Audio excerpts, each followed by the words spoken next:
Hello there. I'm Danielle Ralston. I am the founder and head coach here at ND Out Loud. What is ND Out Loud? ND Out Loud is a team of neurodivergent coaches. We are neurodivergent, every single one of us. TBIs, PTSD, ADHD, autism, ADHD, and so much more.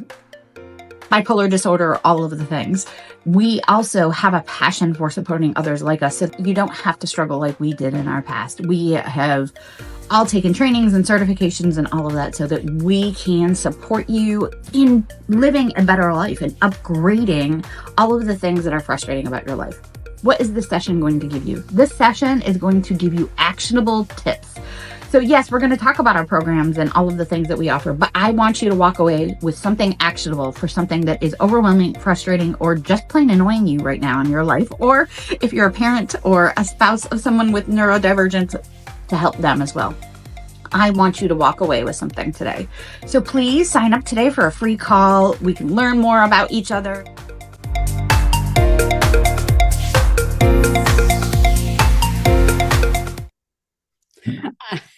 So we are talking about if Disney can do accommodations well, why can't you? Because there is a business case for better accommodations. And it's a really important conversation to have because so many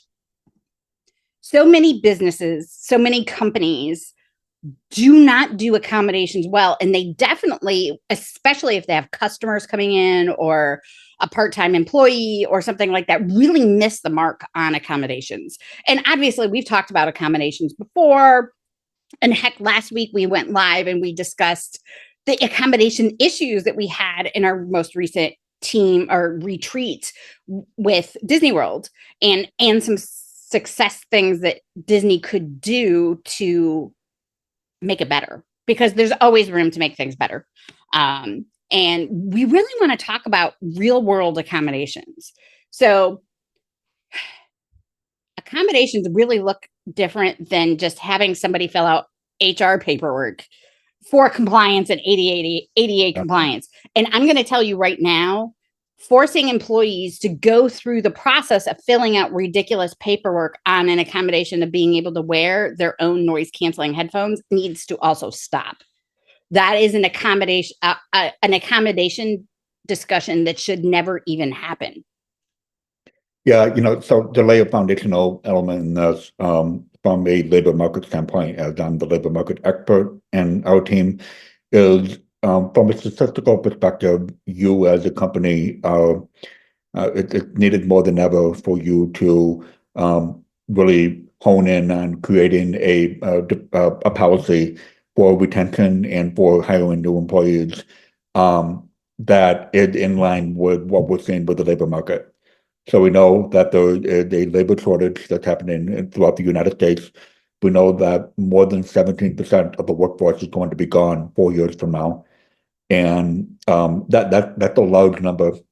We know that labor participation rates for the generational cohort after the baby boomers are, it's weird. There are a lot of people that are entrepreneurs, which is great. But a lot of people just don't want to be in the general corporate workforce because of just how they generally treat their labor, that people are just numbers rather than actual people. And that's a whole other discussion about corporate America and how that got about. Some larger companies like Disney, like Google, like Microsoft had really taken the lead in developing those types of policies that really lend to retaining their current employees and then really doing a better job with the hiring process. And it's very clear that, as you can see, if Disney can do it, so can you. And it's not just because Disney is a multi-billion-dollar organization. They just have a mindset. It's really just a mindset. If you develop a mindset, then you're in the right place, and that's how we can help. And I want to change the conversation from accommodating your disabled employees, whether it's an invisible disability or a visible disability, to maximizing your employees' personal effectiveness. I don't care if they are neurodivergent, have diabetes, are in a wheelchair, whatever. How can you maximize your employees' personal effectiveness? And that means allowing things like noise canceling headphones at somebody's desk and not asking questions and not having to ask for an accommodation for that. Wanting a sit stand desk should not be an accommodation that somebody has to apply for and have a medical use case for. Because if somebody is going to be more productive and do better because they can go back and forth between sitting and standing, Yep. even at max cost, you're talking $1,000 for an amazing, expensive, and when I say max cost, I'm talking amazing sit stand desk for $1,000. You can buy them for $200 now. They're not a super expensive accommodation. And again, I want to remove the word accommodation. Maximize employees' personal effectiveness. If working in a dark, quiet conference room to work on a single project is what an employee needs, then more power to them. Great, let's let them do that. Having to make a medical case and fill out all kinds of HR paperwork and take 6 months to decide that somebody can work in a conference room when they want is ridiculous. And I think that's something that companies need to remove, because that is causing you to lose out on potential qualified employees. Yeah. And, when we're talking about this, we're not delving into the space of DEI and, that sort of terminology that is now considered to be derogatory in today's workforce. This is really based upon the concept that you have employees that have met the merit that is required for that role. So they're qualified, they have the skills that are necessary for that role, but they may have some challenges, and those challenges can be addressed through doing everything you can to maximize your return on investment in that employee by just very simple things. Some of these things may be free, some of these things may cost just a little bit of money. But the return that you get in having a productive employee that is there for longer than the average of 3.5 to 4 years that most employees stay with the company, that return on that investment is something that you can't even really put a dollar amount on, but the dollar amount probably quite high. So let's share some stats. I actually looked up some stats. When you allow an employee to work at their personal effectiveness level, maybe that means coming in at 9 a.m. versus 8 a.m. Maybe that means the sit stand desk or using their own noise canceling headphones, their own, not a cost to you as the company, their own noise canceling headphones. Their productivity increases a minimum of 50%. Yep. It's probably higher than that. Yeah. The range that I saw is 50 to 90%. Yeah. By allowing them to bring their own accommodations with them. Yep. And in a lot of cases, these people get the accommodation through a state service like the local vocational rehabilitation program. So in a lot of ways, you as a company, especially if you're a smaller company that may not quite have the line item in your budget to cover the cost or something like that, just encouraging your employees to tap into services in the local region is something that you can do as well. And encouraging them to do those things develops and impacts psychological safety in a company. Psychological safety is a really big deal that most companies totally ignore, but you're losing employees and having employee turnover every 3 to 5 years because you aren't providing that psychological safety. You aren't providing personal effectiveness. People want to feel needed. They want to feel acknowledged. They want to be productive. They want to do a good job in their positions. And when you are putting up roadblocks, you're preventing them from doing it. Why should they stay with you? What's the point of them wanting to work for you? And the mindset of those coming up behind the boomer generation that are retiring, and even Gen Xers that are starting to retire, which totally blows my mind that people in my generation are starting to retire. But the mindset of those younger than us is unless you're going to provide me psychological safety, you're going to accommodate my needs. And accommodations do not have to, again, be ridiculous. They don't have to be expensive. They can be, my son has a baseball game that's early today. I'm going to leave early and come in early tomorrow, and allowing that without questioning somebody or making them feel horrible. Or better yet, you offer unlimited PTO as somebody's benefits package and then not allow them to take that unlimited PTO. That's on you as a company. And newer, younger employees are not going to put up with that. Oh yeah, absolutely not. Like, circling back to the whole idea of the baby boomers and Gen Xers and how that plays into this is like we're currently seeing, and these are, again, statistics and numbers that employers need to have in mind when they have this ongoing challenge of employee relations. Is statistically we're seeing Gen Xers and millennials on the older side that are taking care of the baby boomer parents who many of them have retired. So there are people that are running their own families, plus they're taking care of the boomer parents, and day-to-day needs and things like that. And that needs to play into those stats as well, and then helping you kind of understand that these are the challenges that your employees are facing, and you need to help them or you're going to lose them. Yeah, because you're going to have people that are going to start their own businesses or work for your competitor or not at work at all. Yeah. So let's shift gears in this conversation and let's talk about the lessons that we learned in Disney. And, so we're doing a recap for another time, but like, I think we're going to keep recapping some of the things that we learned here from many angles. Disney does accommodations well. And I know they have, it does me so much joy to see a deaf client or a deaf cast member and cast members in wheelchairs and on with walkers and all kinds of stuff.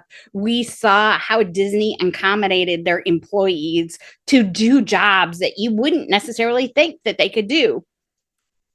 And I don't think it was this time, but last time I was at Disney in January, we had a photographer who was hilarious and did some amazing photos for us as part of the photo pass and was in a wheelchair. And they gave her adaptive equipment to take pictures. Disney provided that for her. And I asked her a question. I said, are you willing to answer questions? She was more than willing to tell us all about it. She said, all I had to do is explain to them what I needed. I never had to fill out paperwork. Yes. And it's just a mindset. All that is a mindset. It's not I think a lot of companies look at providing accommodations as a financial burden, as a HR burden, as a management burden, instead of looking at it as maximizing what that employee will then give you back and what your employees earn you money. Yeah, I'm going to go out on a limb and assume that she's probably the best photographer that Disney has. Probably. We talked to another photographer, and I will tell you from this experience, we had a photographer. Actually, she was the cast member with the photographer who told us how to pose, and we had such a good time with her. And then she followed us out and took a ton of video of us having fun, and then took some pictures of us as our whole entire group in front of the inside outside. Like, she was amazing and fantastic and connected with us and told us to ask for her by name if we needed anything. Like, she made our experience at Disney World huge, and people bought extra pictures because of what she did of that particular moment and spent all kinds of extra money with Disney because they had a neurodivergent employee that they put in the right position for her neurodivergence and encouraged her to be herself. Yeah, I had some interactions when I was there a couple of weeks ago. Same thing, autistic employees that came up. Of course, I was wearing a shirt that was lending support to neurodivergent people. But so came up and thanked me. But he went on about like how he loved his job and that Disney kind of helped him find the right role that he would then, and was working in a gift shop in one of the Star Wars guys in Hollywood Studios. He came up and gave me a hug.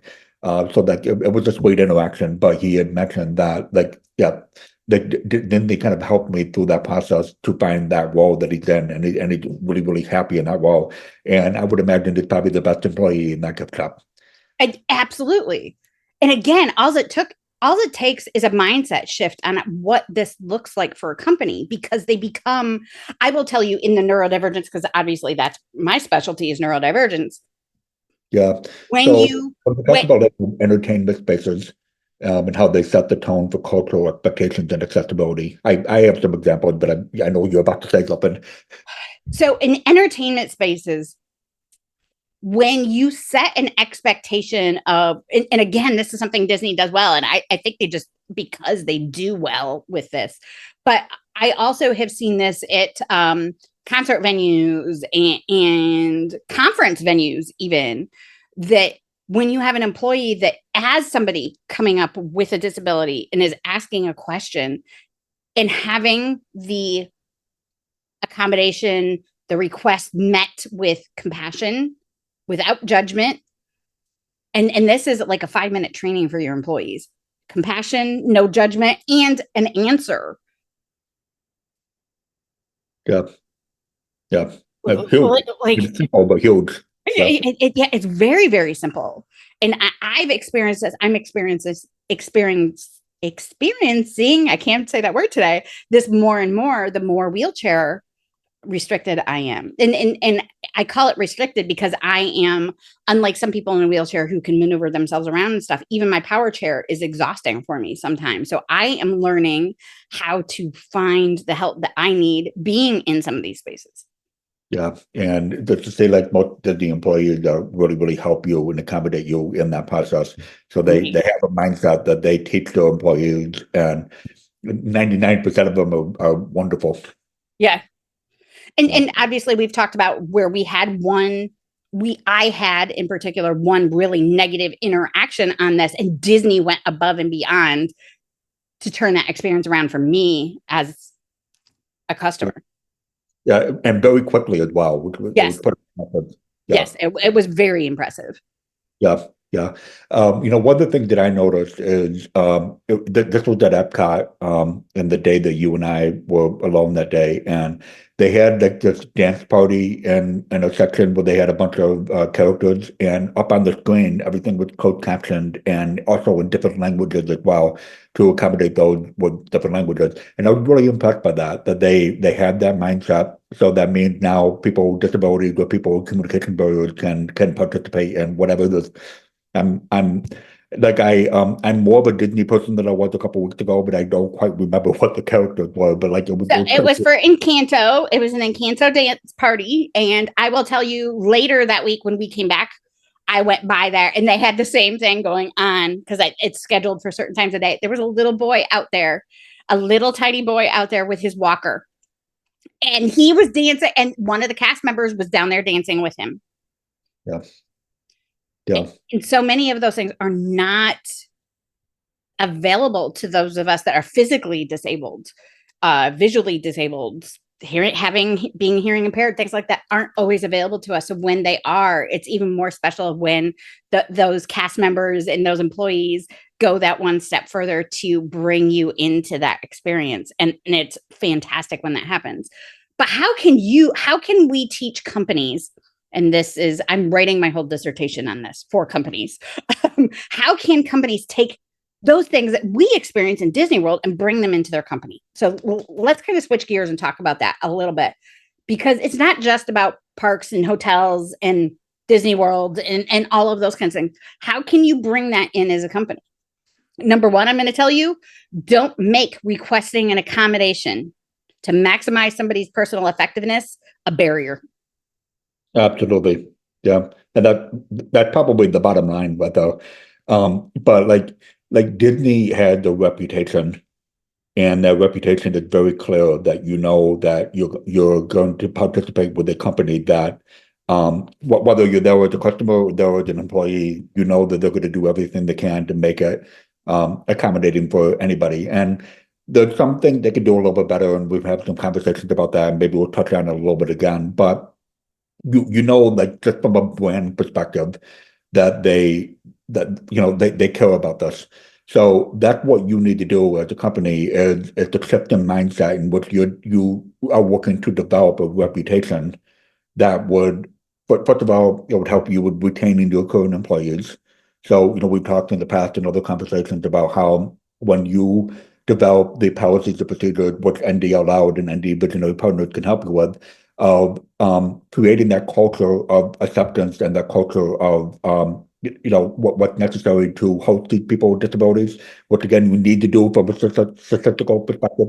Um, that once you create that, you're going to find employees that have worked in your company that's been there 5 years, 10 years, 15 years, that have a disability and they're on their own personal journey in which they're trying to figure that out themselves as individuals, where now they feel heard and they feel understood, and that employee that's been there 15 years is more productive than ever. So, but it all And comes down again, developing a brand that Disney like Disney does. What doesn't cost you anything? It's the mindset. it's just a mindset. It's a mindset in its actions. And the actions are not having it be a barrier to ask to use their own, even having to ask to use noise canceling headphones. The fact that as an adult, I have to ask somebody if I can use my noise canceling headphones is ridiculous. To anything that is going to maximize how I operate in your company. And I will tell you, start time is not one of those things. That's not going to affect your bottom line. As long as the employee is, one, doing all of the work, and two, actually showing up to do the work. I mean, that's a different conversation. And if that employee is not doing the work, then why are they there? They're not a merit-based hire. They're worthless in their position if they're not actually doing the work. But if somebody needs to come in an hour late every single day, or just this week because they have doctor's appointments, or a kid who has to go to daycare late, or whatever it is, if you're not accommodating those super simple things, then you're decreasing the trust that your employee has in you as a company. You're decreasing their psychological safety. You're increasing the possibility that they're going to say, screw you, and go get another job. And every person that you have to retrain, replace, whatever, is costing you a minimum of 1 year of that employee's salary, a minimum. Yep. And that is stats that we have out there for like the last 20 years. We can tell you that to be positive, that changing an employee quitting or something like that, or you firing them, costs you a minimum of 1 year of their salary. Yeah. I've seen examples of manufacturing employers in Connecticut in my previous role that did accept to that mindset. And I know for a fact that they have employees that are still there as a result of helping that single mom and accommodating them with a 45-minute shift in their schedule so that they can drop the kids off at school. So that's the sort of thing that companies, and we're seeing a lot of companies do that, but there need to be more. There's a lot of companies that are falling short. And we just see, like, when it comes to what we experience at Disney and how they treat their employees and how employees are generally happy in their roles and feel heard and feel understood, and they're just so incredibly productive. And then, like, if we were to shift like in the other way in terms of the cost of overlooking people with ADHD, autism, neurodivergence, physical disabilities, deaf or hard of hearing like myself.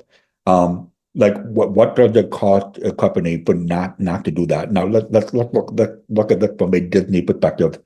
If Disney was a company that invested these tens of billions of dollars in these parks and Disney World, Disneyland, and other places around the world, if they were not the type of company that considered people with disabilities, what would it do to Disney? Like, where would they be today if they were not in that mindset? I will tell you that, and this is from personal observation, so there is no stat on this, but 99% of Disney adults are neurodivergent and or have other disabilities. Yeah. I will tell you that in the disability community, I am now in some wheelchair communities and stuff. Disney World, Disneyland, those two spots specifically here in the US are considered the most wheelchair friendly places on earth. Yep. So, like, how many customers do you think they would lose if they're not, if they didn't have Well, them? I will tell you right now that the 12 people I took to Disney World who are all scheduling private vacations right now wouldn't be scheduling them. All of us, we're looking at doubling that amount for next year for our trip. And we wouldn't be doing that. I wouldn't be going there personally ever again. And I've gone 3 times this year in 2025. Yeah, yeah, absolutely. And I know I'm not the only one. So there is and I wish I could afford to go because it's next month and I can't afford to go. There's a whole entire group of wheelchair users that are doing a weekend in Disney World next month. I want to go so bad, but I can't afford because I was just there. But they're talking about doing large, there's 27 of them going, staying on property, doing the Disney meal plan, doing character breakfast. Like, that's a lot of money. The trip, I think the total cost of the trip is like $30,000 is what everybody's spending to go. Yeah, absolutely. And so like they like Disney is not the type of company that is looking to do just comply with what the laws say, whether it's ADA. They really look into making it like effective dignity. Like they really want to make sure that they're giving individuals with disabilities the dignity and respect in an environment that now they're investing their own dollars into that, and then it goes well beyond that. So you have people without disabilities that also appreciate that, and it creates that culture that Disney has set, which again, like it did not cost them anything other than just. I mean, in a way, that did cost them something from a monetary value, but the return is far beyond that. So I am getting a message right now from the founder of a new piece of software that I'm using. And he is so excited to join in on our crowdfunding because of our conversation about Disney the other day. Yeah, there you go. Just even as a small business, hearing things like that, you guys had such a positive conversation about accommodations and Disney and stuff. And I want to be part of that, a company that looks forward to investing in something like that and makes that a focus for them. Yeah. I can't make this, I can't show you because I'm on a blurred background because yes, I'm working from my bed, but just that alone shows you what accommodations mean to the world that's out there.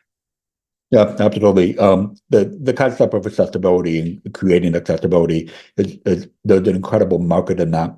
So that's great. And then we know firsthand that there are technology platforms out there that can really help with increasing accessibility, removing communication barriers and things like that.